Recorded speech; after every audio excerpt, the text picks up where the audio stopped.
ಮಾವಿನ ಹಣ್ಣಿನ ಸೀಸನಲ್ಲಿ ತುಂಬಾ ರುಚಿಯಾಗಿ 8 ರಿಂದ 10 ದಿನಗಳವರೆಗೆ ಹೊರಗಡೆನೇ ಇಟ್ಟರೂ ಕೂಡ ಕೆಡದೇ ಇರತಕ್ಕಂತಹ ಮಾವಿನ ಹಣ್ಣಿನ ಹೋಳಿಗೆನ ಯಾವ ರೀತಿ ಮಾಡೋದು ಅಂತ ತೋರಿಸ್ತಿದ್ದೀನಿ.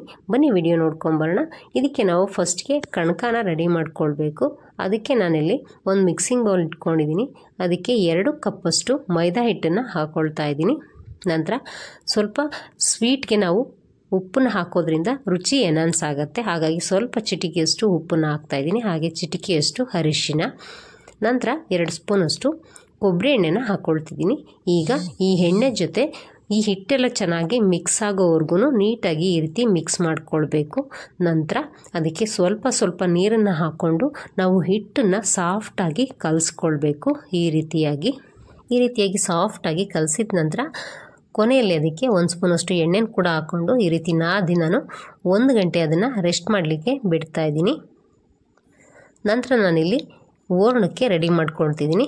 ಈಗ ಇಲ್ಲಿ ಒಂದು ಮಿಕ್ಸಿ ಜಾರ್ ಇಟ್ಕೊಂಡು ಅದಕ್ಕೆ ಫ್ರೆಶ್ ಆಗಿ ತುರಿದಿರ್ತಕ್ಕಂತಹ 1 ಕಪ್ಪಷ್ಟು ತೆಂಗಿನಕಾಯಿ ತುರಿನ ಹಾಕ್ಕೊಳ್ತಾ ಇದ್ದೀನಿ. ನಂತರ ಒಂದು 3 ರಿಂದ 4 ಏಲಕ್ಕಿನ ಈ ರೀತಿ ಸಿಪ್ಪೆ ತೆಗೆದು ಹಾಕ್ಕೊಂಡಿದ್ದೀನಿ. ಈಗ ಇದನ್ನು ನಾನು ಸ್ಮೂತಾಗಿ ಗ್ರೈಂಡ್ ಮಾಡಿಕೊಂಡು ಸೈಡಿಗೆ ಎತ್ತಿಟ್ಕೊಳ್ತಾ ಇದ್ದೀನಿ. ನಂತರ ನಾನಿಲ್ಲಿ 2 ತುಂಬಾ ಸ್ವೀಟ್ ಆಗಿರ್ತಕ್ಕಂತಹ ಮಾವಿನ ಹಣ್ಣನ್ನು ತೊಗೊಂಡಿದ್ದೀನಿ. ಆಗ ನಾವು ಮಾಡ್ತಕ್ಕಂಥ ರೆಸಿಪಿ ತುಂಬಾ ಚೆನ್ನಾಗಿ ಬರುತ್ತೆ. ಈಗ ಇದನ್ನು ಈ ರೀತಿ ಕಟ್ ಮಾಡಿಕೊಂಡು ತಿರುಳನ್ನೆಲ್ಲ ತೆಗೆದು ಇಟ್ಕೊಳ್ತಿದ್ದೀನಿ. ಈಗ ಈ ತಿರುಳನ್ನು ನಾನು ಗ್ರೈಂಡ್ ಮಾಡಿ ಇಟ್ಕೊಂಡಿದ್ದೆ ನೋಡಿ ತೆಂಗಿನಕಾಯಿ, ಅದರೊಳಗಡೆ ಹಾಕ್ಕೊಳ್ತಿದ್ದೀನಿ. ಇದನ್ನು ಹಾಕಿದ ನಂತರ ಪುನಃ ಒಂದು ಸತಿ ಗ್ರೈಂಡ್ ಮಾಡಿಕೊಂಡು ಸೈಡಿಗೆ ಎತ್ತಿಟ್ಕೊಳ್ಬೇಕು. ನಂತರ ನಾನಿಲ್ಲಿ ಒಂದು ಪ್ಯಾನ್ ಇಟ್ಕೊಂಡಿದ್ದೀನಿ. ಅದಕ್ಕೆ 1 ಸ್ಪೂನಷ್ಟು ತುಪ್ಪನ ಹಾಕ್ಕೊಳ್ತಾ ಇದ್ದೀನಿ. ತುಪ್ಪ ಬಿಸಿಯಾಗಿ ಕರಗಿದ ನಂತರ ಅದಕ್ಕೆ 1/4 ಕಪ್ಪಷ್ಟು ರವೆನ ಹಾಕ್ಕೊಳ್ತಿದ್ದೀನಿ. ನಾನಿಲ್ಲಿ ಉಪ್ಪಿಟ್ಟು ಮಾಡ್ತೀವಿ ನೋಡಿ, ಅದೇ ರವೆನ ಉಪಯೋಗಿಸ್ತಾ ಇದ್ದೀನಿ. ಈಗ ಈ ರವೆನ ಹಾಕಿದ ನಂತರ ಸಣ್ಣ ಊರಿನಲ್ಲೇ ಈ ರೀತಿ ಮಿಕ್ಸ್ ಮಾಡ್ಕೊಳ್ತಾ ನಾವು ಹುರ್ಕೊಳ್ಬೇಕು. ನಾವು ಇದನ್ನು ಎಲ್ಲಿವರೆಗೂ ಹುರ್ಕೋಬೇಕಪ್ಪ ಅಂತಂದರೆ ಇದರಲ್ಲಿರ್ತಕ್ಕಂತಹ ತುಪ್ಪದ ಅಂಶ ಎಲ್ಲ ಹೊರಗಡೆ ಬಿಡಬೇಕು.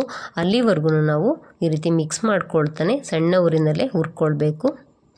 ಈಗ ನೋಡಿ ಇದರಲ್ಲಿರ್ತಕ್ಕಂಥ ತುಪ್ಪದ ಅಂಶ ಎಲ್ಲ ಹೊರಗಡೆ ಬಿಡ್ತಾ ಇದೆ. ಈ ಹಂತದಲ್ಲಿ ನಾನು ಇದಕ್ಕೆ ಗ್ರೈಂಡ್ ಮಾಡಿ ಇಟ್ಕೊಂಡಿರ್ತಕ್ಕಂತಹ ತೆಂಗಿನಕಾಯಿ ಮತ್ತು ಮಾವಿನ ಹಣ್ಣಿನ ಪಲ್ಪನ್ನು ಸೇರಿಸ್ಕೊಳ್ತಿದ್ದೀನಿ. ಈಗ ಇದನ್ನೆಲ್ಲ ಕೂಡ ಸೇರಿಸಿದ ನಂತರ ಚೆನ್ನಾಗಿ ಈ ರೀತಿ ಮಿಕ್ಸ್ ಮಾಡ್ಕೊಳ್ತಾ ಇದ್ದೀನಿ. ಈ ರವೆ ಜೊತೆ ಈ ಮಿಶ್ರಣ ಚೆನ್ನಾಗಿ ಮಿಕ್ಸ್ ಆಗಬೇಕು. ಅಲ್ಲಿವರೆಗೂ ಚೆನ್ನಾಗಿ ಈ ರೀತಿ ಮಿಕ್ಸ್ ಮಾಡ್ಕೊಳ್ಬೇಕು. ಈಗ ನೋಡಿ ಇದೆಲ್ಲ ಚೆನ್ನಾಗಿ ಮಿಕ್ಸ್ ಆಗಿದೆ. ಈಗ ನಾನು ಇದಕ್ಕೆ 3/4 ಕಪ್ಪಷ್ಟು ಬೆಲ್ಲನ ಸೇರಿಸ್ಕೊಳ್ತಾ ಇದ್ದೀನಿ. ನಾನಿಲ್ಲಿ ಬೆಲ್ಲ ಚೆನ್ನಾಗಿರೋದ್ರಿಂದ ಹಾಗೆ ಡೈರೆಕ್ಟಾಗಿ ಸೇರಿಸ್ಕೊಳ್ತಿದ್ದೀನಿ. ಬೆಲ್ಲದಲ್ಲಿ ಧೂಳು ಗಲೀಜು ಏನಾದರೂ ಇರೋದಾದರೆ ನೀವು ಬೆಲ್ಲನ ಕರಗಿಸಿ ಶೋಧಿಸಿ ಹಾಕ್ಕೊಳ್ಬೋದು. ಈಗ ಬೆಲ್ಲನ ಹಾಕಿದ ನಂತರ ಚೆನ್ನಾಗಿ ಈ ರೀತಿ ಮಿಕ್ಸ್ ಮಾಡ್ಕೊಳ್ತಾ ಲೋ ಟು ಮೀಡಿಯಮ್ ಫ್ಲೇಮಲ್ಲಿ ಬೇಯಿಸ್ಕೊಳ್ತಾ ಇದ್ದೀನಿ. ಇದನ್ನು ಕಂಪ್ಲೀಟಾಗಿ ನಾನು ಮಾಡಲಿಕ್ಕೆ ಸುಮಾರಾಗಿ ಒಂದು 10 ರಿಂದ 12 ನಿಮಿಷಗಳ ಕಾಲ ತಗೊಂಡಿದೆ. ಈಗ ಚೆನ್ನಾಗಿ ಈ ರೀತಿ ಮಿಕ್ಸ್ ಮಾಡ್ಕೊಳ್ತಾನೆ ಬೇಯಿಸ್ಕೊಳ್ತಾ ಇದ್ದೀನಿ. ನಂತರ ಅದಕ್ಕೆ 1 ಸ್ಪೂನಷ್ಟು ತುಪ್ಪನ ಹಾಕ್ಕೊಂಡು ಪುನಃ ನಾನು ಈ ರೀತಿ ಮಿಕ್ಸ್ ಮಾಡ್ಕೊಳ್ತಾ ಅದನ್ನು ಬೇಯಿಸ್ಕೊಳ್ತಾ ಇದ್ದೀನಿ. ಈ ರೀತಿ ನಾವು ಕೈ ಬಿಡದೇ ಇರೋ ರೀತಿ ಮಿಕ್ಸ್ ಮಾಡ್ಕೊಳ್ತಾನೆ ಇರಬೇಕು. ಈಗ ನೋಡಿ ಫೈನಲಿ ಅದು ಚೆನ್ನಾಗಿ ಬೆಂದು ಆಗಿದೆ. ಒಂದು 10 ರಿಂದ 12 ನಿಮಿಷ ಆಗಿದೆ. ಇಷ್ಟಾದರೆ ಸಾಕು. ಈಗ ಗ್ಯಾಸ್ನ ಆಫ್ ಮಾಡಿಕೊಂಡು ಅದನ್ನು ಪೂರ್ತಿಯಾಗಿ ತಣ್ಣಗಾಗಲಿಕ್ಕೆ ಬಿಡಬೇಕು. ಇದು ಪೂರ್ತಿಯಾಗಿ ಹೂರಣ ಎಲ್ಲ ತಣ್ಣಗಾದ ನಂತರ ನಾನು ಅದನ್ನು ಎಷ್ಟು ದಪ್ಪ ಬೇಕೋ ಅಷ್ಟು ದಪ್ಪ ಉಂಡೆಗಳನ್ನ ಮಾಡಿ ಇಟ್ಕೊಳ್ತಾ ಇದ್ದೀನಿ. ಹೂರಣನ ಈ ರೀತಿ ಎಲ್ಲ ಉಂಡೆಗಳನ್ನ ಮಾಡಿ ರೆಡಿ ಮಾಡಿ ಇಟ್ಕೊಂಡಿದ್ದೀನಿ. ನಂತರ ನಾನಿಲ್ಲಿ ಕಣಕ ಯಾವ ರೀತಿ ಇದೆ ಅಂತ ಚೆಕ್ ಮಾಡ್ಕೊಳ್ತಾ ಇದ್ದೀನಿ. ಈಗ ಪುನಃ ಅದನ್ನು ಒಂದು ಸತಿ ಈ ರೀತಿ ಚೆನ್ನಾಗಿ ನಾದ್ಕೊಂಡು ಅದರಲ್ಲಿ ಸ್ವಲ್ಪ ಹಿಟ್ಟನ್ನು ತಗೊತಾ ಇದ್ದೀನಿ. ಒಬ್ಬಿಟ್ಟನ್ನ ತಟ್ಟಲಿಕ್ಕೆ ಈಗ ಸ್ವಲ್ಪ ಹಿಟ್ಟನ್ನು ತಗೊಂಡು ಈ ರೀತಿ ಹರಡ್ಕೊಂಡು ನಾನು ಹೂರಣನ ಉಂಡೆ ಮಾಡಿ ಇಟ್ಕೊಂಡಿದ್ದೆ ನೋಡಿ, ಅದನ್ನು ಮಧ್ಯದಲ್ಲಿಟ್ಟು ಈ ರೀತಿ ಕ್ಲೋಸ್ ಮಾಡ್ತಾ ಇದ್ದೀನಿ.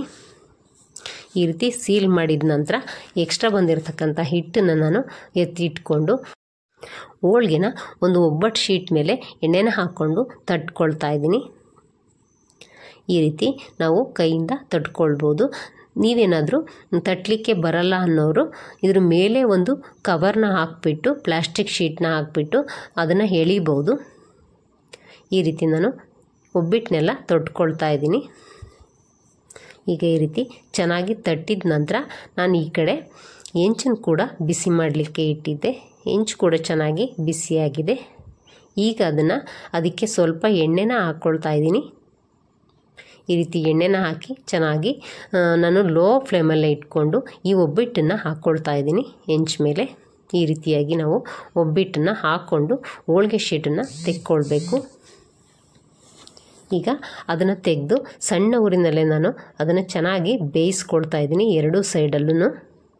ಈಗ ನೋಡಿ, ಒಂದು ಸೈಡು ಬೆಂದ ನಂತರ ತಿರುಗಿಸಿ ಹಾಕ್ಕೊಂಡು ಪುನಃ ಇನ್ನೊಂದು ಸೈಡು ಬೇಯಿಸ್ಕೊಳ್ತಾ ಇದ್ದೀನಿ. ಈ ರೀತಿ ಎರಡೂ ಸೈಡನ್ನು ತುಪ್ಪ ಅಥವಾ ಎಣ್ಣೆನ ಹಾಕ್ಕೊಂಡು ಬೇಯಿಸ್ಕೊಂಡ್ರೆ ಸಖತ್ ಟೇಸ್ಟಿಯಾದ ಮಾವಿನ ಹಣ್ಣಿನ ಹೋಳಿಗೆ ರೆಡಿಯಾಗುತ್ತೆ. ಇದನ್ನು ನಾವು ರೂಮ್ ಟೆಂಪ್ರೇಚರಲ್ಲೇ ಒಂದು 8 ರಿಂದ 10 ದಿನಗಳವರೆಗೆ ಇಟ್ಕೊಂಡು ತಿನ್ಬೋದು ಮತ್ತು ತುಂಬಾ ರುಚಿಯಾಗಿ ಕೂಡ ಇರುತ್ತೆ. ಮತ್ತು ಇದನ್ನು ತಟ್ಟುವಾಗ ನಾವು ಎಷ್ಟು ತೆಳುವಾಗಿ ಬೇಕಾದರೂ ಕೂಡ ತಟ್ಕೊಳ್ಬೋದು, ಅಷ್ಟು ನೀಟಾಗಿ ಇದು ಬರುತ್ತೆ. ಈಗ ಇನ್ನೊಂದು ಹೋಳಿಗೆನೂ ಕೂಡ ನಾನು ಬೇಯಿಸಿ ತೋರಿಸ್ತಾ ಇದ್ದೀನಿ. ಈಗ ಎಲ್ಲ ಹೋಳಿಗೆನೂ ನಾನು ಮಾಡಿ ಇಟ್ಕೊಂಡಿದ್ದೀನಿ. ನೋಡಿ ಎಷ್ಟು ಸಖತ್ತಾಗಿ ಬಂದಿದೆ ಅಂತ. ಇದೇ ರೀತಿ ಇನ್ನೊಂದು ರುಚಿಕರವಾದ ರೆಸಿಪಿಯೊಂದಿಗೆ ನಾನು ನಿಮ್ಮನ್ನು ಮುಂದಿನ ವಿಡಿಯೋದಲ್ಲಿ ಭೇಟಿಯಾಗ್ತೀನಿ. ಅಲ್ಲಿವರೆಗೂ thank you for watching. Bye friends.